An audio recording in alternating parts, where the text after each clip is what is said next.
குரு ஆஸ்ட்ரேலிய வணிகர்கள் அனைவருக்கும் வணக்கம். 26 ஜூலை 2026 ஞாயிற்றுக்கிழமையிலிருந்து ஆகஸ்ட் 1 2026 சனிக்கிழமை வரை தனுசு ராசிக்கு இந்த வாரத்துக்கான வார ராசி பலன். இந்த காணொலி முழுதாக பாருங்க. ஏதோ ஒரு விஷயம் இந்த வாரத்துக்கு மிக முக்கியமாக உங்களுக்கு தேவைப்பட்டதாக இருக்கலாம். இதுவரை நம்ம சேனலுக்கு நீங்கள் சப்ஸ்கிரைப் செய்யலாம், சப்ஸ்கிரைப் செய்து கொள்ளுங்கள். இந்த வீடியோ மிக முக்கியமான ஹைலைட்டான விஷயம் மட்டும் முன்னாடியே சொல்லிடுறேன். அது இல்லாமல் இந்த தனுசு ராசிக்கு ஒவ்வொரு ராசி நட்சத்திரம் 3 நட்சத்திரம் இருக்குது. 3 நட்சத்திரம் தனித்தனியாக பலன் சொல்லிக்கின்றேன். அதோடு சேர்ந்து அதிர்ஷ்ட கிழமை, அதிர்ஷ்ட நிறம், எண்கள், அதிர்ஷ்ட திசை, அதோடு சேர்த்து இந்த வார்த்தைக்கான ஆன்மீக பரிகாரமும் தெரிவிப்பதாக இருக்கும். அதனால் காணொலியை முழுதாக பாருங்கள். இந்த அடிப்படையில் இந்த வீடியோக்கான முக்கியமான ஹைலைட்டான இந்த வாரத்துக்கு தனுசு ராசிக்கு சொல்லப்பட விஷயம் என்னன்னா, ஜூன் 2ஆம் தேதி குரு உச்சம் ஆகிட்டு அந்த அத்தாசம் சனி உங்கள் 4ஆம் இடத்து சனியை பார்க்கறதுனால குருவுடைய ப்ரொடெக்ட் ஒரு கவசம் உங்களை காக்கிறதா இருக்கும். ஏன்னா உங்கள் தனுசு ராசியுடைய ராசிநாதனே உச்சமாக இருந்து சனியை பார்க்கறதுனால சனியுடைய தொல்லை இருக்காது. 3ஆம் வீட்லேயே உபசய ஸ்தானத்தில் ராகு இருக்கிறதுனால இப்போ திடீர் அதிர்ஷ்டம், நண்பர்களால் உதவி, ஒரு விதமான கலந்த உங்கள் உழைப்புக்கேற்ற ஒரு வெற்றியை கொடுக்கும் வாரமாக தான் இருக்கும். இந்த அடிப்படையில் பார்த்தோம்னா உங்களுக்கு அந்த 7ஆம் சனி, ஜென்ம சனி, அது அஷ்டம சனி, கண்டக சனி அதெல்லாம் கிடையாது. 4ஆம் இடத்துல சனி இருக்கிறதுனால அத்தாஷ்டம சனி என்று சொல்லுவாங்க. 4ஆம் இடம் போது தாயார் குறிக்கிறது, வீடு, வாகனம், மண்மனை, வீடு சார்ந்த விஷயங்களை குறிக்கிறது. அதனால 4ஆம் இடத்துல சனி இருக்கிறதுனால ஒரு விதமான அலைச்சல் அதிகரிக்கும்.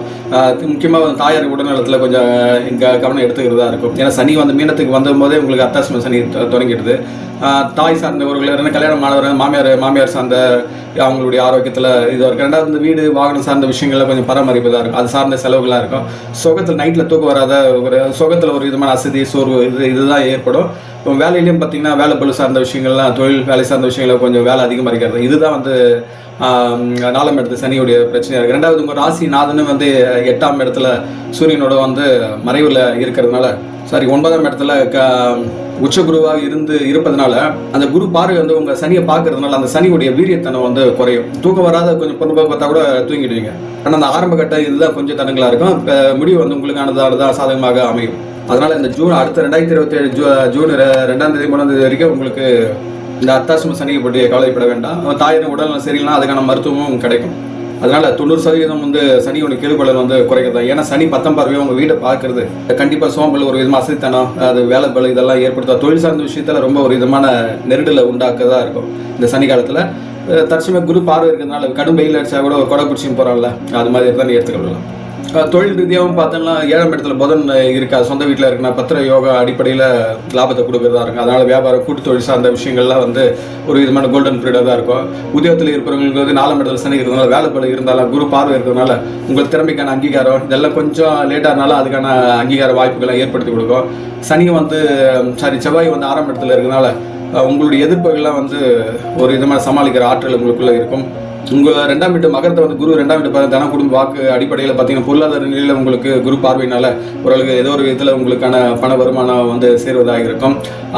மண், நிலம், வீடு சார்ந்த விஷயங்களில் பெரிய முதலீடு சார்ந்த இதெல்லாம் கொஞ்சம் கவனமாக எடுத்துங்க. டாக்குமெண்டான விஷயங்கள்லாம் ஒரு முறைக்கு 2 முறை வெரிஃபை பண்ணிவிட்டு ஒப்பீனியன் 2 ஒப்பீனியன் வாங்க, செகண்ட் ஒப்பீனியன் வாங்குறது நல்லது. ஜாமீன் கையெழுத்தெல்லாம் பொதி மட்டும் தவிர்த்துக் கொள்ளுங்கள். பணம் பெரிய முதலீடுலாம் செய்ய வேண்டாம். இந்த அத்தாஷ்டம சனி காலத்தில் பணம் இதுவாக இருந்ததுன்னா நீங்கள் சேமிப்பில் கொஞ்சம் கவனம் எடுத்துக்கொள்ளுங்கள். 7ஆம் இடத்துல குரு இருக்கு, 7ஆம் இடத்துல புதன் இருக்கிறது ஒரு நிஷ்பலம் தான். இருந்தும் அதோடைய பார்வை உங்கள் வீட்டு மேலே படுறதுனால நீங்கள் கணவன் மனைவி ஒருவேளை நீங்கள் சொல்கிற விஷயம் அவங்களுக்கு பிடிக்காத இதுவாக இருந்தால் கூட பின்னாடி அவங்க யோசிச்சு பார்த்து அவர் சொல்கிறது சரியா இருக்குன்ட்டு புரிஞ்சுக்கிட்டு சொல்படி நடப்பார்கள். இது கூட நட்புக்குள்ளேயே இதுதான். நீங்கள் ஒரு விஷயம் சொல்லுவீங்க, ஏற்று பேசுவாங்க, ஒரு பின்னாடி அவன் சொல்கிறதான் கரெக்டுன்றதை ஏற்றுட்டு போவாங்க. இது மாதிரி இருந்தால் அதோடைய விஷயங்கள் விளைவுகள் வெளிப்படுத்துவதாக இருக்கும். 6ஆம் இடத்துல செவ்வாய் சனி பார்க்கறதால அந்த வழக்கு சார்ந்த விஷயங்கள், நோய், கடன் சார்ந்த தொல்லைகள்லாம் இதெல்லாம் கொஞ்சம் ஒரு காலதாமத தடைகளாக உண்டாகும். இருந்து செவ்வாயுடைய சூரியனோட குருவோட பார்வை 2ஆம் வீட்டை பார்க்கறதுனால அறிவு ரீதியான விஷயங்களில் நீங்கள் அதை எல்லாத்தையும் சமாளிக்கிற சூழல் உங்களுக்குள்ள இருக்கும். அம்மாவுடைய இதோட உடல் நலத்தில் மட்டும் கொஞ்சம் நீங்கள் கவனத்துக்கு செல்வது கொஞ்சம் மிக முக்கியமாக தேவையாக உள்ளது. முக்கியமாக டைமுக்கு சாப்பிடுங்க, நேரத்துக்கு தூங்குங்க, அது ரொம்ப முக்கியம். ஏன்னா உழைப்பு சார்ந்த விஷயங்களில் ரொம்ப தொழில் ரீதியான விஷயங்களில் ரொம்ப குடும்பத்துக்கு ரொம்ப இது பண்ணுவோம். ஏன்னா 10ஆம் பார்வையாக உங்கள் வீட்டை பார்க்குது தொழில் ரீதியான அலைச்சல் இதுனா அதான் இந்த அலைச்சல் டென்ஷனில் நீங்கள் சரியான உணவு எடுத்துக்காமலையோ தூங்காமலையோ இருந்தால் கண்டிப்பாக அது உடல் மனம் சார்ந்த பிரச்சனையை உண்டாக்கதாக இருக்கும். இது மட்டும் பார்த்து கொள்ளுங்கள். இந்த அடிப்படையில் சந்திரனுடைய நகர்வு பொறுத்து தான் அந்த வாரத்துக்கான பலன் சொல்லப்படுறதா இருக்கும். சந்திரன் தனுசு ராசி உங்கள் ராசியிலே தொடக்க ஆரம்பிக்குது. 26, 27, 28 இந்த 3 தேதிகள் தனுசு ராசியில் பயணிக்கின்றது. சந்திரன் ஜென்ம சந்திரனாக பயணிக்கிறதுனால 9ஆம் இடத்துல குருன்ட்டு சொன்னது, அது 9ஆம் இடம் இல்லை, 8ஆம் இடம். அதனால் 8ஆம் இடத்துல குருவும் சூரியனும் மறைந்தாலும் அது பார்வை பலம் வந்து உங்கள் 2ஆம் வீட்டுக்கோ 4ஆம் வீட்டுக்கு கிடைக்கிறதுனால அது சார்ந்த வந்து உங்களுக்கு வலிமை பெறுவதாக இருக்கும். ஏன்னா வந்து 8ஆம் இடத்துல குரு சூரியன் இருக்கிறதுனால அரசோட விஷயங்கள் உங்களுக்கு கோவம் வந்து சில விஷயங்களை கட்டுக்கடமாக வரும், உங்களோட சிந்தனை இதை தாண்டி வருவதாக இருக்கும். 9ஆம் இடம் குரு இருக்கும்போது ஆன்மீக சார்ந்த விஷயங்கள், மறைபொருளான விஷயங்கள், உணவு சார்ந்த விஷயங்கள நீங்கள் கொஞ்சம் கவனமாக இருக்க வேண்டும். இந்த அடிப்படையில் 26, 27, 28 அந்த 3 தேதியில் சந்திரன் வர்றதுனால ஆன்மீக சார்ந்த பயணங்கள் உண்டாகலாம். ஹஸ்பண்ட் ஒய்ஃபோட நீங்கள் கோயில் சென்று வரலாம். அது எண்ணங்கள் அது சார்ந்து இருக்கும். தந்தை வழி சார்ந்த உறவுகளோட தொடர்பு கொண்டதாக இருக்கும். மாமனார் வீடு உறவுகளோட கான்டாக்ட் ஏற்படும். அவங்களை அறிவுரை ஆலோசனை கிடைப்பதாக இருக்கும்.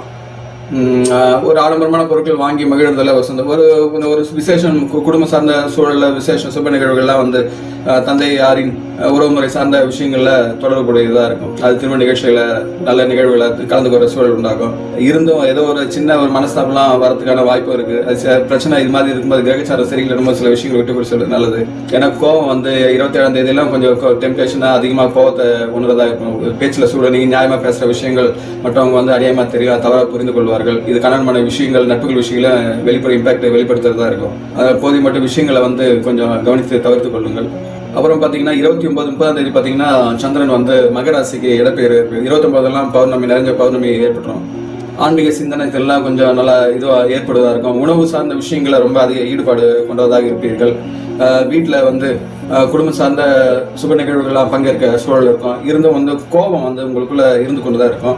அது பௌர்ணமி மறுநாள் 29, 30ஆம் தேதியெல்லாம் பார்த்தீங்கன்னா பிரதமை திதி, தேய்பிரை காலம் இருக்கிறதுனால நிலவுடைய வெளிச்சம் பெரிதாக இருக்காது. அது 3 நாள் வந்து பௌர்ணமி வளர்பிறை காலமாகவே எடுத்துக்கொள்ளலாம். அதனால வந்து 29, 30ஆம் தேதியெல்லாம் நன்றாகவே இருக்கும். இருந்த அந்த கோபம் சார்ந்த விஷயங்களை சில யூகெல்லாம் தலைக்கட்டம் பார்த்துக் கொள்ளுங்கள். முக்கியமாக வந்து தொலைதூர பயணங்களில் செல்லும் போது, வாகனம் செல்லும் போது ஓன் டிரைவெல்லாம் இருக்க தவிர்த்துக் கொள்ளுங்கள். ஏன்னா அந்த சனியை வந்து செவ்வாய் 3ஆம் பார்வை பார்க்கறதுனால, செவ்வாய் வந்து உங்கள் வீட்டில் இருந்து 6ஆம் வீட்டில் மறைவாக இருக்கிறதுனால வாகனம் சார்ந்த விஷயங்களில் கொஞ்சம் எச்சரிக்கையாக இருங்க. 4ஆம் இடம்போது வாகனம் இருக்கும்போது செவ்வாய் வாகனக்காரகன், அது சனி பார்க்கறதுனால கொஞ்சம் எச்சரிக்கையாக பயணம் செய்கிறது நல்லது. ரெண்டாவது உங்கள் 2ஆம் வீட்டையும் வந்து குரு சூரியனை பார்க்கறதுனால ஒரு ஆளுமை அதிகாரத்தனம் இருக்கும்.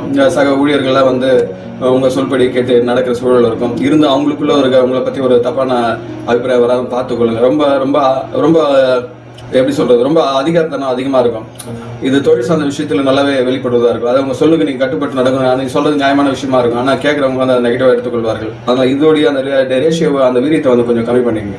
எதுவாக இருந்தாலும் உங்கள் சனி வந்து உங்கள் வீட்டை பார்க்குது, சனி வந்து உங்கள் வீட்டில் 4ஆம் வீட்டில் இருக்கிறதுனால இதெல்லாம் கொஞ்சம் நீங்கள் பேலன்ஸ் பண்ணி கொஞ்சம் நெளிவு சுழுவோட போனால் தான் ஓரளவுக்கு ஒரு விஷயங்களை வந்து சமாளிக்க முடியும். அதுக்கப்புறம் பார்த்தீங்கன்னா சந்திரன் வந்து 31ஆம் தேதி, ஏன்னா இந்த மாதம் ஜூலை மாதம் 31 ஆகஸ்ட் 1ஆம் தேதி பார்த்தீங்கன்னா கும்பராசிக்கு இடப்பெயர் ஏற்படுது. 1ஆம் தேதியெல்லாம் பார்த்தீங்கன்னா சுக்கரன் வந்து இந்த சிம்மத்திலிருந்து ஒரு மாதம் கழிச்சு இப்போ கன்னிக்கு வந்து செல்றதுனால நீச்சமாகுது சுக்கரன். அதனால அந்த தாம்பத்திய சந்தோஷம், கணவன் மனைவி உறவு சார்ந்த விஷயங்கள், ஒரு விதமான உடல் அசை சோர்ந்த இது, ஒரு காதல் சார்ந்த விஷயங்கள்லாம் வந்து ஒரு விதமான ஒரு தொழில் பெருசாக ஈடுபாடு இருக்காது. ஒரு விதமாக சலிப்பு தான் இருக்குது. பொழுதுபான விஷயங்களை கூட பெருசாக நாட்டம் காட்ட மாட்டேங்குது. ஏன்னா சனியை வந்து அந்த 7ஆம் பார்வையாக அந்த சுக்கரனை பார்க்கறதுனால இதெல்லாம் ஒரு மந்தத்தனம் ஏற்படும். அதனால் கோயிலுக்கு போகலாமா, சினிமாவுக்கு போகலாம்னா கூட கோயிலுக்கு போகலாம், சினிமா வேணான்ற சூழல் தான் ஏற்படும். அது வார இறுதி நாள் சனிக்கிழமெலாம் வந்து போதி மட்டும் நீங்கள் தொலைதூர பயணங்கள்லாம் தவிர்த்துக் கொள்வது ரொம்ப நல்லது. வீடு மண்மனை சார்ந்த விஷயங்கள் இதெல்லாம் அப்போ வந்து தலை தூக்குறதா இருக்கும். அப்போ தேவையான செலவுலாம் இருந்தால் அது செய்யுங்க. சில விஷயங்கள்லாம் வந்து தள்ளி போடுறது நல்லது. அதனால் இந்த வாரத்தில் பார்த்தீங்கன்னா 29, 30 தேதி உங்களுக்கு நல்லா கம்ஃபர்டபுளாக இருக்குது. மற்ற நாளில் வந்து ஒரு நியூட்ரலான ஸ்டாண்ட் கொண்டு தான் இருக்கும். விஷயங்கள் புரிஞ்சுக்க அதை ஏற்ற மாதிரி நகர்த்திங்கன்னா இந்த வாரத்துக்கான முழுமையான பலனை வந்து மீட்டெடுக்கலாம். இந்த அடிப்படையில் பார்த்தீங்கன்னா 3 நட்சத்திரம் இருக்குது. 3 நட்சத்திரம் பூராடம், உத்திராடம். 3 நட்சத்திரம் கேது அம்சப்பகுதி நட்சத்திரம். அதனால கேது வந்து உங்கள் வீட்டில் 9ஆம் வீட்டில் இருக்குது. ஆன்மீக பயணங்கள்லாம் ஏற்படுவதாக இருக்கும். வெளிவட்டார தொடர்பு, புதிய விஷயங்கள்லாம் வந்து கற்றுக்கொள்வது, இதெல்லாம் வந்து வார தொடக்க நாள்லேயே உங்களுக்கு கிடைப்பதாக இருக்கும். தந்தை சார்ந்த வழி உறவுகளை வந்து உங்களுக்கு அறிவுரை ஆலோசனை கிடைக்கும். ஜோதிடம் சார்ந்த விஷயங்கள்லாம் கேட்கறத ரொம்ப ஆர்வப்படுவீங்க. மறைப்புறான விஷயங்களை கேட்டு தெரிஞ்சு கொள்வீர்கள். அப்புறம் பார்த்தீங்கன்னா பூராட நட்சத்திரக்காரர்கள் பார்த்தீங்கன்னா சுக்கரன் அம்சம் நட்சத்திரனால சுக்கரன் உங்கள் வீட்டில் 9ஆம் இடத்துல இருக்கிறதுனால கேதுங்கிற இதுதான் வந்து உங்களுக்கு அது கலைத்துறை சார்ந்த விஷயங்கள்லாம் உங்களுக்கு. இது 27ஆம் தேதியெல்லாம் பார்த்தீங்கன்னா ஒரு விதம் என்டர்டைன்மெண்ட்டாக இருக்கணும், அப்படி ஒரு விதமான இதில் இருக்கும். பொழுதுபோக்கான விஷயங்களை ஈடுபடுவதாக இருக்கும். ஆடம்பரம் பொருட்கள் வாங்கி மகிழ்வீர்கள். ரெண்டாவது ஆகஸ்ட் வார இறுதி நாள் ஆகஸ்ட் 1ஆம் தேதி போனால் ஆடம்பர செலவுகளை போதை மட்டும் தவிர்த்துக் கொள்ளுங்கள். அது வீணான பண விரயத்தை உண்டாக்கும். அதுக்கப்புறம் உத்திராட நட்சத்திரம் 1ஆம் பாதம் மட்டும் பார்த்தீங்கன்னா சூரியனின் அம்சம் பொருந்திய நட்சத்திரத்தினால 8ல் வந்து சூரியன் மறைவாக இருக்கிறதுனால அரசு தொடர்பு எதிர்பார்த்த உதவிகளாக கிடைக்கிறதுக்கு வாய்ப்பு இருக்குது. தந்தை சார் வழி உறவுலேயே வந்து உங்களுக்கு அறிவுரை ஆலோசனைலாம் கிடைக்கும். நடைபெறும் இந்த வாரத்துக்கான அதிர்ஷ்ட எண்கள் பார்த்தீங்கன்னா 3, 9, 5. அதிர்ஷ்ட திசைனா வடகிழக்கு. அதிர்ஷ்ட நிறம் பார்த்தா மஞ்சள் சிவப்பு. அதிர்ஷ்ட கிழமை வந்து வியாழக்கிழமை, புதன்கிழமை. தனுசு ராசிக்கு இந்த வாரத்துக்கு ஆன்மீக பரிகாரம் எடுத்து இந்த அர்த்தாஷ்டம சனியுடைய அந்த அதாவது தாக்கத்தை குறைக்கிறது, அந்த அலைச்சல் தடைகளை குறைக்கிறதுக்கு ஏழை எளிய மக்கள் மாற்றுத்திறனாளிகள்லாம் வந்து சாப்பாடு மதியானம் சாப்பாடு எதனா நீங்கள் வாங்கி தானமாக வாங்கி கொடுக்கலாம். அது ஒரு வீரியத்தை குறைக்கும். யார் ஏழ்மணிகள் இருக்குங்களோ அது கொடுத்தோன்னா அந்த அர்த்தாஷ்டம சனியுடைய தாக்கத்தை குறைக்கிறதா இருக்கும். வியாழக்கிழமைனா தட்சிணாமூர்த்தி அவங்கள வணங்குறது நல்லது. முடிஞ்சால் வந்து கொண்டைகளை மாலை சாத்தி கூட வணங்கலாம்.